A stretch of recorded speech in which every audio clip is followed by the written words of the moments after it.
gentlemen, next up is a traditional folk art, Villu Pattu by Edgefield Primary School. If you can, do show your appreciation to the young students. Take it away.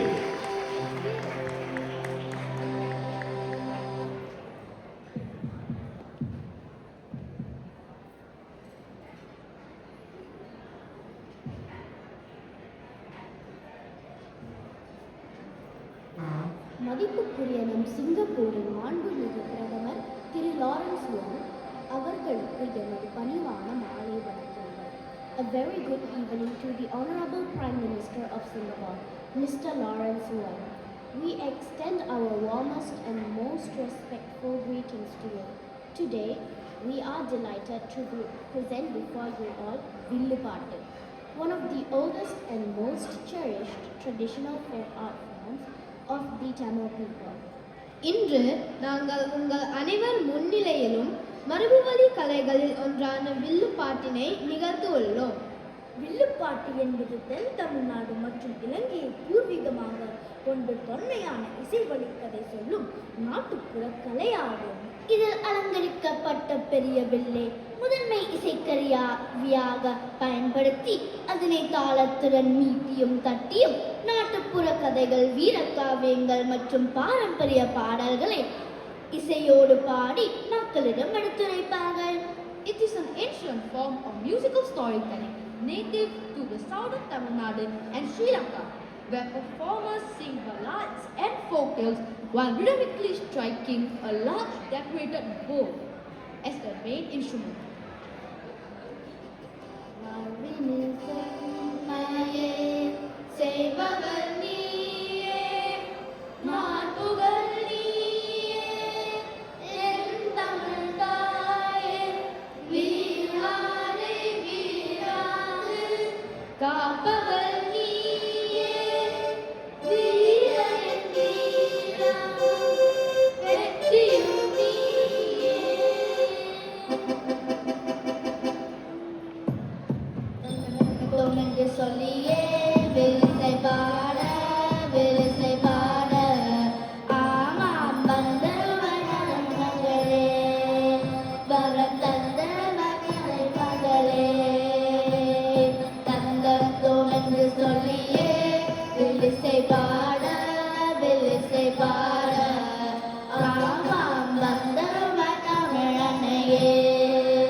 தமிழ்நாட்டுக்கு வணக்கம் வச்சாச்சு, அடுத்து யாருக்கு வணக்கம்? வணக்கம் என்னம்மாவுக்கு வணக்கம். வணக்கம் வணக்கம் வணக்கம் நன்னப்பாவுக்கும் வணக்கம். அன்பருக்கு ஒரு வணக்கம், வந்த தமிழ் கொண்டருக்கு வணக்கம். வில்லிசையை ரசிப்பதற்கு சபையில் இங்கு உள்ளவருக்கு ஒரு வணக்கம். தமிழே தமிழே தாய்மொழியே மொழியே என்னாலும் சொல்வேன் கோடி வணக்கம். வணக்கம் வணக்கம் எல்லோருக்கும் வணக்கம். சரி, இன்னும் என்ன கதை சொல்ல வந்திருக்கிறாய்? அதுதானே, ஒரே பாட்டா பாடுறீங்க, கதைய சொல்லுங்க. அதுக்கு முன்னாடி இங்க பாருங்க, நாங்கள் எல்லாம் சின்ன பிள்ளைகள். ஓமோ, நாங்க சின்ன பிள்ளைகள். யாரை சொல்கிறாய்? ஓ, இவங்களை சொல்றியா? பார்த்தாலே தெரிகிறதே. அட, தோற்றத்தாலே இல்ல, அறிவால. ஏட்டின் எழுத்தறியும், எழுதும் வகை நாம் அறியோம், எழுதும் வகை நாம் அறியோம். பாட்டின் பொருள் அறியோம், பாடும் வகை நாம் அறியோம், பாடும் வகை நாம் அறியோம், நாம் அறியோம், ஆமாம் நாம் அறியோம். எனவே இப்படைப்பின் சொற்பிழை பொறுப்பிடை இருப்பின் அதை எல்லோரும் மன்னித்தருள வேண்டும். கதை எப்ப சொல்ல போகிறாய்? இது கதை அல்ல, இது நிஜம். கதையோ நிஜமோ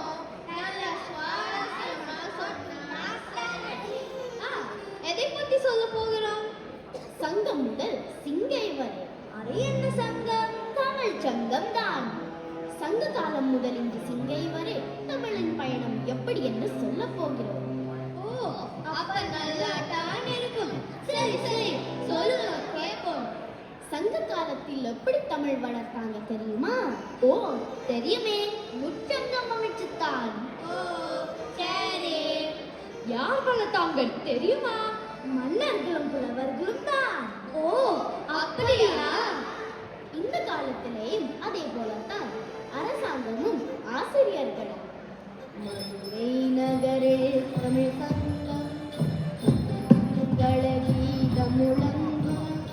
மதுரை நகரில் தமிழ் சங்கம் அதில் மங்கள கீதம் முழங்கும். கவி மன்னவர் காவியம் பொங்கும் அதில் அனைவரின் உள்ளம் மயங்கும். கவி மன்னவர் காவியம் பொங்கும் அதில் அனைவரின் உள்ளம் மயங்கும். தமிழ் சங்கம் இருந்துச்சு சரி. தமிழ்ல எப்படி வளர்ந்துச்சு? சொல்றேன் கேளு. நம்ம சங்க காலத்தில் தமிழ் புலவர்கள் மூலம்தான். தமிழ் புலவர்கள் தம் இலக்கண நூல்கள், பாட்டுக்கள், கவிதைகள், பாக்கள், நன்னறி கதைகள் நூல்கள் மூலம் தமிழை அடுத்த தலைமுறைக்கு கடத்தி வந்தாங்க. எனக்கு தெரியும். ஔவையார் தானே? திருவள்ளுவர், கபிலர், நக்கீரர். பாருங்க, உங்களுக்கும் தெரிஞ்சிருக்கு. நல்லது. அவர்களே தான் தமிழ் மொழியை மட்டுமல்ல, வாழ்வியல், பண்பாடு, கலாச்சாரம் மற்றும் விழுமியங்களை தம் நூல்களில் நமக்கு தந்திருக்கிறார்கள். தமிழ் எங்கள் அடையாளம் மட்டுமல்ல, அது எங்கள் அறிவியல். தமிழங்கள் கலாச்சாரம், பண்பாடு மட்டுமல்ல, மனிதனை மனிதனாக வாழ வழிகாட்டும் வழிகாட்டி. டில்லிக்கு ராஜா நாளின் பாட்டி சொல்லை தட்டாதே, அவர் பாட்டி சொல்லை தட்டாதே.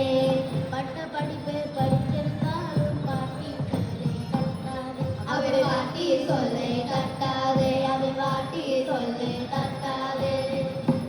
ஆமா, இனி நாங்க பாட்டி சொல்ல தட்ட மாட்டோம். பாட்டி சொன்னது மட்டுமல்ல, பாரதியார், பாரதிதாசன், திருவள்ளுவர் போன்ற பல புலவர்கள் சொன்னதையும் நாம் பின்பற்ற வேண்டும். பாடப்புத்தகத்தை மட்டும் படிச்சா போதாது, நற்பண்புகளையும் ஒழுக்கத்தையும் கற்க வேண்டும். இதைதான் அக்காலத்து புலவர்கள் முதல் இக்காலத்து ஆசிரியர்கள் வரை நமக்கு சொல்லித் தருகிறார்கள். இப்ப எனக்கு புரியுது. இதைத்தான் நம் பள்ளி ஆசிரியர்களும் நமக்கு சொல்லித் தருகிறார்கள். நாம் அவர்கள் சொல்லித் தருவதை கேட்டு படிக்க வேண்டும், அதன்படி நடக்கவும் வேண்டும். எங்கட ஆசிரியர்கள் என்ன சொல்லி தராங்க தெரியுமா?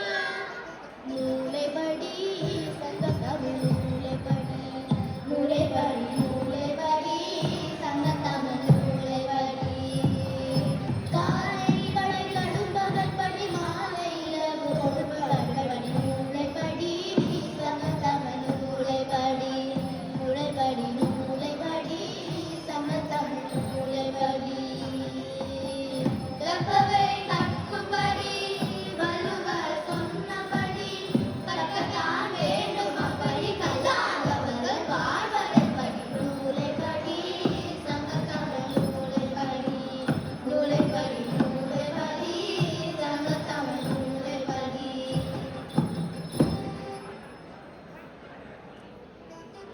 அப்ப பள்ளிக்கூடத்தில் மட்டும் தமிழ் படிச்சா காணும்.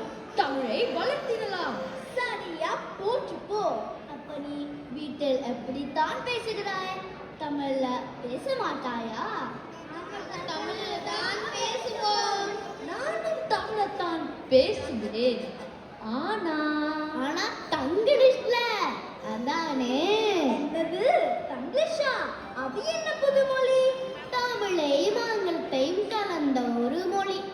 ஓ, எனக்கு தெரியும் அதை பற்றி. அங்க சொல்லி காட்டு பார்ப்போம். சொல்றேன் கேளு. உதாரணத்துக்கு சொன்னால், இந்த புக்கை ஓபன் பண்ணி பேஜ் நம்பர் 9 ரீட் பண்ணுங்க. நானும் ஒன்று சொல்லுறேன். ஹே, என்ன சாங் லிசன் பண்ற? இதை கேட்டா தமிழ் போல தான் இருக்கிறது. அங்கதான் பிரச்சனை இருக்கு. ஒழுங்கா தமிழ்ல சொல்லணும். இல்லையா ஆங்கிலத்திலேயாச்சும் சொல்லி முடிக்கணும். அதை விட்டுட்டு இரண்டையும் கலந்து கலந்து பேசினா நீ எப்படித்தான் தமிழ்ல பேச பழகுவாய்? அட அவசரத்துக்கு தமிழ் சொல் வரமாட்டேங்குதே. என்னது? தமிழ் சொல்லுக்கு தட்டுப்பாடா? தங்கமே தமிழுக்கு இல்லை தட்டுப்பாடு. ஒரு தொகை இது வகை இது கட்டுப்பாடு. எத்தனை சபைகள் கண்டோம், எத்தனை எத்தனை வகையும் கண்டோம். அத்தனை சூடம் நோட்டி சுட்டு போடு. நெட்டு போடு, நெட்டு போடு. என் தாய் கொடுத்த தமிழுக்கில்லை தட்டுப்பாடு. நெட்டு போடு, நெட்டு போடு. கடலும் கொண்ட கற்பனைக்கில்லை கட்டுப்பாடு. நாங்க இனி வேறு மொழி கலக்காம தமிழிலேயே பேசுவோம். சரியா? இப்பொழுது புரிகிறது நாம் பள்ளிகளில் ஏன் தமிழ் மொழியை கட்டாயம் படிக்க வேண்டும் என்று. ஓ, நல்லாவே புரியுது. சிங்கப்பூர் அரசாங்கம் உங்களுக்கு எவ்வளவு நல்ல வழிகாட்டி இருக்கிறது தெரியுமா? அட இது மட்டுமா? தமிழ் மொழிக்கென தமிழ் மொழி மாதம், தமிழ் கலாச்சார நிகழ்ச்சிகள், கவிதைகள், பாடல்கள், பேச்சு போட்டிகள், தமிழ் சமூக மன்றங்கள், தமிழ் கழகங்கள், தமிழ் அமைப்புகள், தமிழ் பேரவைகள், நட்பணி மன்றங்கள், தமிழ் பத்திரிகை, தமிழ் வானொலி, தமிழ் தொலைக்காட்சி என பல தமிழ் ஊடகங்கள் தமிழ் மொழியின் வளர்ச்சிக்காக உருவாக்கப்பட்டவை. அட சிங்கப்பூர் அரசாங்கமே நம் தமிழ் மொழிக்கு எவ்வளவு ஆதரவு தருகிறது. அட ஆமாப்பா.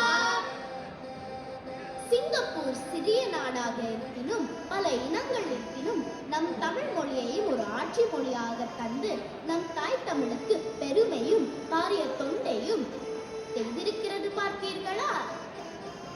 பார்க்க பார்க்க ஆனந்தம், பறவை போல உல்லாசம், வேலையின்றி யாரும் எங்கும் சந்தோஷம்.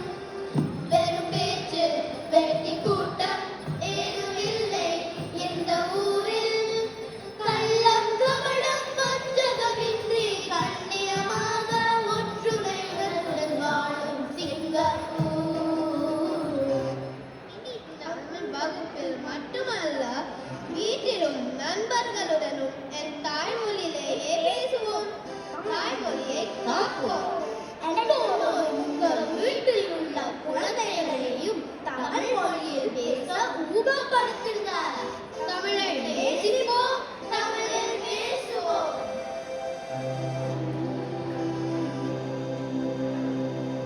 எங்கள் வாழும் எங்கள் வளமும் மங்காத தமிழிந்த சங்கே முழங்கு. எங்கள் பகைவர் எங்கோ மறைந்தார், எங்குள்ள தமிழர்கள் ஒன்றாத கண்டே. சங்கே முழங்கு, சங்கே முழங்கு, சங்கே முழங்கு, சங்கே முழங்கு. இவ்வளவு நேரமும் உமது வில்லிசையை பொறுமையுடன் கேட்டு ரசித்த உங்கள் அனைவருக்கும் நன்றிகளும் வணக்கங்களும். இந்நிகழ்ச்சியை உங்கள் முன்னிலை வரைக்க வாய்ப்பளித்த தமிழ் ஆசிரியர் சங்கத்திற்கு எங்கள் மனமார்ந்த நன்றிகள். நன்றி, வணக்கம். அருமை அருமை.